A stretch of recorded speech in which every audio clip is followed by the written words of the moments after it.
All right, well, Brandon, we talked a little bit about the secondary and their continuity and the chemistry they're trying to form on and off the field, starting with hair, which we both lack. You lack, I have lots of gray. But this secondary doesn't have that problem. You wrote a little bit about the chemistry they're trying to form with the whole hair deal. No comment. No, they are developing some chemistry back there, and as Will Muschamp has said, the two most important units when it comes to communication off the field and being friends is the offensive line and the secondary. It's your first line of defense for the offense, and it's your last line of defense for the defense. So communication's key there, and as we know, under the previous coaching staff on defense, they separated them in two rooms. The safeties and the corners are all under the same roof now, and the friendships are blossoming. They're hanging out a lot more, and the communication's getting better on the field. And by the way, they're just decided to dye their hair together. It's all TJ Davis's idea apparently, and you could tell that the guys are a little bit closer than they have been in the past, and you know that's all because of Coach T-Rob. That he's done that everywhere he's been. He wants those guys to get together and be friends. And having them all in the same room is definitely part of it, and that helps. And as they prepare for Louisville, having a Trey Matthews back and pretty much at full go now with the 2 weeks of game prep to go is a huge part of it. Blake Count is playing at 3 or 4 different spots, alternating inside, outside, nickel, outside corner, safeties, all over the place. But having those guys back was going to be big because we don't know who Louisville's quarterback is going to be. If there's a mobile quarterback, those guys could play. It really could affect them just about as much as anybody in the defense. Right. I mean, you know, there's about 3 different options that Louisville has right now, and they haven't named a starting quarterback yet.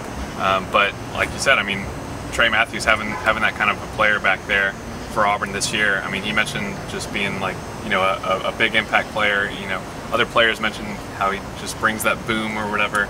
You know, just having a heavy hitter right there in the secondary is something that Auburn, I feel like, kind of lacked last year. And so yeah, it should be a much improved. Sounds like it should be a much improved secondary.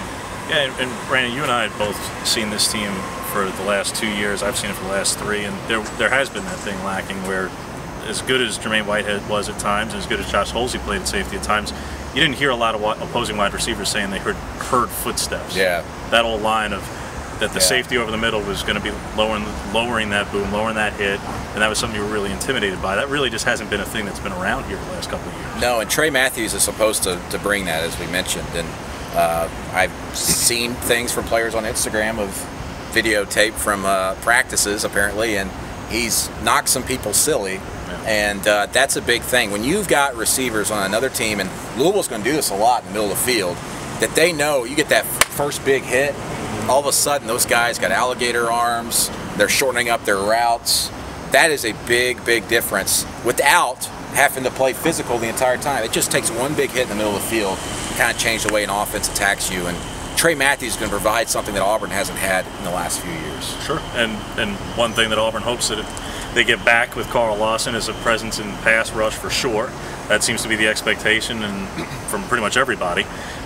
What we shouldn't be expecting apparently is a whole lot of words from Carl Lawson, who had very little to offer by way of context for just about anything tonight. Well, I think he's just tired of talking. Tired of talking. He's tired of the praise. I think he just wants to get back on the field. It's been a long time for him.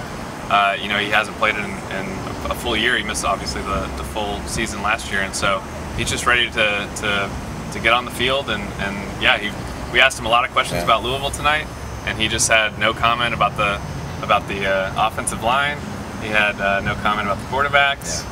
We even asked him about Byron Cowart and some of those tweets that he sent out last week. He had no comment on that. So he was just keeping it short and sweet and just, you know. Yeah, I know this sounds weird, but does anybody else think that shows some type of signs of like maturity for a guy that's so young that he's just like, I'm going to straight up tell you, I don't want to talk about that. You don't see that a lot from players. Sometimes they try to talk around the subject. He'll just straight up tell you, I don't feel like talking about it. I'm as a writer, really looking forward to seeing what he does in that opener because he's been waiting forever for this, and he seems to be all business right now. Yeah, same. Prediction for sacks? I said 5. I think he's just going to have like a monster game for some reason. It's not going to be 5, but I just said that as soon as I walked down, I was like, this guy's going to have 5 sacks. Yeah. He just seems so laser focused right now. Yeah, I think he'll have a couple mostly because they have a freshman. I think they're going to have 2 freshman tackles possible. So if that ends up being the case, then yes, I think Carl Lawson on multiple sacks, whether it's 2, 3, 5, I'm not sure yet.